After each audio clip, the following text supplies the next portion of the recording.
আমরা কোরআন পড়লে দেখব, কোরআনে আল্লাহ বারবার একটি জিনিস আমাদেরকে আদেশ করেছেন, সেটি হচ্ছে আল্লাহর সৃষ্টি নিয়ে চিন্তা ভাবনা করা। আল্লাহ বহু জায়গায় বলেছেন যে চিন্তাশীলদের জন্য নির্দেশন রয়েছে। অন্ধ এবং চক্ষুষ্মান যেরকম সমান না, যারা চিন্তা ভাবনা করে এবং যারা চিন্তা ভাবনা করে না তারা সমান না। তার মানে ইসলাম কোনো অন্ধবিশ্বাসীদের ধর্ম নয়, ইসলাম একটি আলোকিত ধর্ম, ইসলাম একটি চিন্তাশীলদের ধর্ম। আমরা আল্লাহর যে কোনো সৃষ্টি নিয়ে গভীরভাবে চিন্তা করলে আল্লাহর অস্তিত্বের প্রমাণ পাবো। আকাশের দিকে তাকিয়েও চিন্তা করার জন্য আল্লাহ আমাদেরকে নির্দেশ দিয়েছেন। কেন আল্লাহ এই নির্দেশ দিয়েছেন, এই ভিডিওটি তার প্রমাণ। এই 51 কোটি বর্গ কিলোমিটার পৃথিবী, প্রায় গুনে গুনে 13 লক্ষ পৃথিবী আপনি এই সূর্যটার ভিতরে ঢুকিয়ে দিতে পারবেন। এত বড় হচ্ছে এই সূর্যটা। এখন আমাকে অনেকেই বলে যে সূর্যটা যদি এত বড় হয়, আমরা তো সকালবেলায় দেখি কোথায় একটু ছোট্ট একটা বলের মতো উঠছে, আবার সন্ধ্যাবেলায় ডুবে যাচ্ছে, এত বড় তো মনে হয় না। মনে হয় না, কারণ হচ্ছে এই সূর্যটা আপনার কাছ থেকে 15 কোটি কিলোমিটার দূরে আছে। আপনারা যারা বিমানে ভ্রমণ করেন, হাই অ্যালটিটিউড, ধরেন 33,000 ফিট বা আরো বেশি, 10 থেকে 12 কিলোমিটার উপর দিয়ে যখন বিমানটা যায়, জানালা দিয়ে নিচে তাকাবেন, মানুষগুলো দেখবেন যে ছোট ছোট পিঁপড়ার মতো মনে হয় চলছে, যেন কোন একটা শহরের দিকে তাকাইলে মনে হয় কতগুলো পিঁপড়া একসাথে জড়ো হয়ে আছে, মাত্র 10 থেকে 12 কিলোমিটার উপরে। আর এই সূর্যটা আপনার কাছ থেকে, আমার কাছ থেকে 15 কোটি কিলোমিটার দূরে। এই সূর্যটা 1.5 কোটি ডিগ্রি তাপমাত্রায় তার নিজের ভিতরটা জ্বলছে এবং পুড়ছে, এবং এই পুরার ফলে যে আলো তৈরি হয়, যে তাপমাত্রা, সেটা আমরা পৃথিবীতে পাই, যেটা আমাদের শক্তির উৎস। এই সূর্যটাকে কেন্দ্র করে এই মূলত আপনার মার্কুরি, ভেনাস, আর্থ, মার্স, জুপিটার, স্যাটার্ন, এই যে প্রায় 8টা গ্রহ আমাদের, এগুলো সব ঘুরছে, এবং এই যে ঘুরছে নির্দিষ্ট দূরত্বে, এইটাকেই আমরা বলছি সূর্য সহ সবকিছুকে আমাদের সৌরজগৎ বা সূর্যের জগৎ।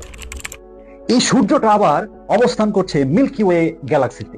গ্যালাক্সি মানে হচ্ছে যেখানে অনেকগুলো নক্ষত্র, সূর্য কিন্তু একটা নক্ষত্র, এরকম ধরেন একটা নক্ষত্র যার পাশে আরো বিভিন্ন কিছু ঘুরছে, সবকিছু যেখানে একসাথে অনেকগুলো পুঞ্জাকারে ঘুরে, এটাই হচ্ছে গ্যালাক্সি। এবং এইটা হচ্ছে যে আমাদের মিল্কি ওয়ে গ্যালাক্সি, যেখানে প্রায় বলা হয় যে 100 বিলিয়ন থেকে প্রায় 400 বিলিয়ন পর্যন্ত সূর্যের মতো এরকম নক্ষত্র আছে, এবং এগুলো চক্রাকারে ঘুরছে।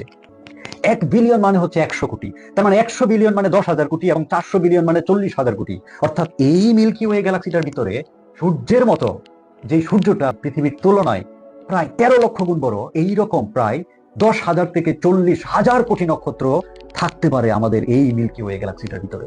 এই মিল্কি ওয়ে গ্যালাক্সির আয়তন এত বড়, এই 100 বিলিয়ন নক্ষত্র নিয়ে আমাদের এই সৌরজগৎ পৃথিবী সহ একবার এই গ্যালাক্সিটার চারপাশে চক্কর দিতে প্রায় 20 কোটি বছর প্রয়োজন। সবচেয়ে ডেঞ্জারাস বিষয় হলো, এই বিশাল যে গ্যালাক্সির কথা বললাম আপনাদের, এরকম আরো 2 ট্রিলিয়ন গ্যালাক্সি হচ্ছে আমাদের এই মহাবিশ্বে, যতটুকু আমরা এখন পর্যন্ত জানি।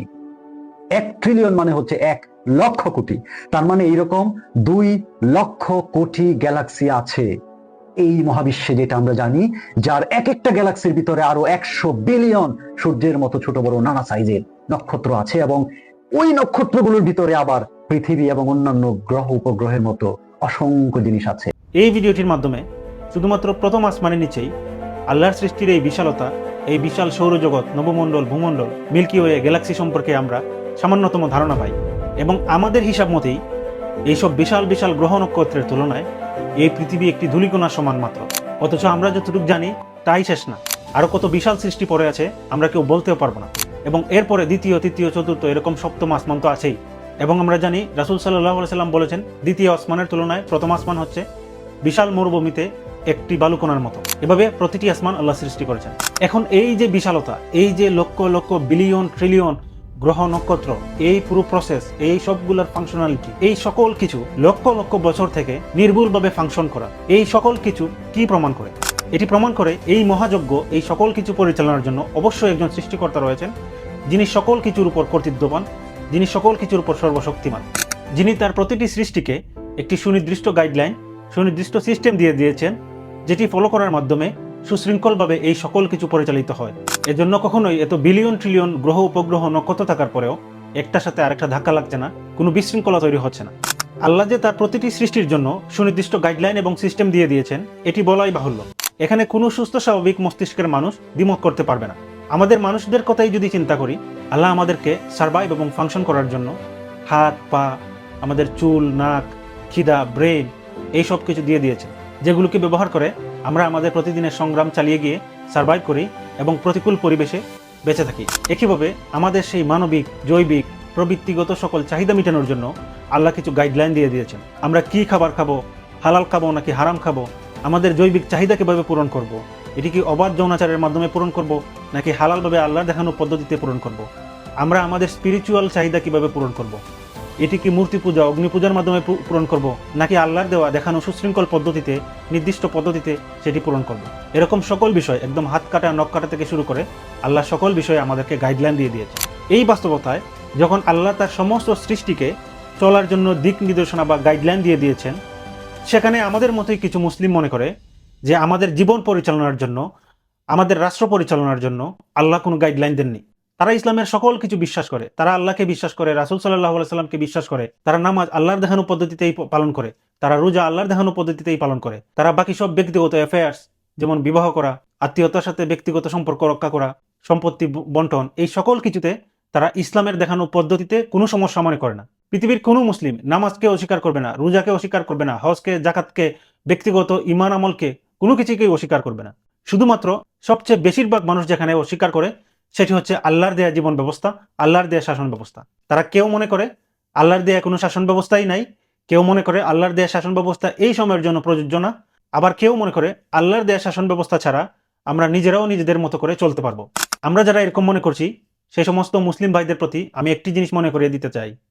আপনারা আবু জাহেলের কথা জানেন। আবু জাহেল কিন্তু আল্লাহকে অস্বীকার করতো না, সে আল্লাহকে মানত, সে হজ করত, সে সমস্ত রীতিনীতি পালন করত, কিন্তু সে রাসূল সাল্লাল্লাহু আলাইহি সাল্লামকে মানত না। কেন মানত না?